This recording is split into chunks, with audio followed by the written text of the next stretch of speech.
இயேசு கிறிஸ்துவின் ஜனனம் மனித திட்டமல்ல, அது தேவனுடைய அதிசயமான ஏற்பாடு. மரியாள் யோசேப்புக்கு நியமிக்கப்பட்டிருந்தபோது அவர்கள் கூடிவரும் முன்னே பரிசுத்த ஆவியினாலே கர்ப்பவதியானாள் என்று வேதாகமம் சாட்சியளிக்கிறது.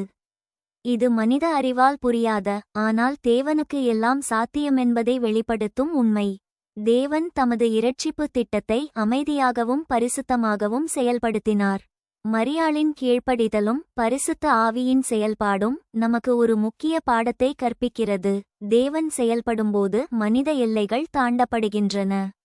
இயேசுவின் ஜனனம் பாவத்தில் விழுந்த மனிதகுலத்திற்கு நம்பிக்கையின் தொடக்கம். பரிசுத்த ஆவியினால் நிகழ்ந்த இந்த ஜனனம் இயேசு பாவமில்லாத இரட்சகரென்பதற்கான அடையாளம். இன்று கூட நம் வாழ்க்கையில் புரியாத சூழ்நிலைகளில் தேவன் தமது சித்தத்தை நிறைவேற்றிக் கொண்டிருக்கிறார். ஆகையால் தேவனின் திட்டத்தை நம்புவோம், பரிசுத்த ஆவியின் வழிநடத்துதலுக்கு கீழ்ப்படிவோம், ஏனெனில் தேவனிடமிருந்து வரும் ஜனனமே உண்மையான இரட்சிப்பை கொண்டு வருகிறது.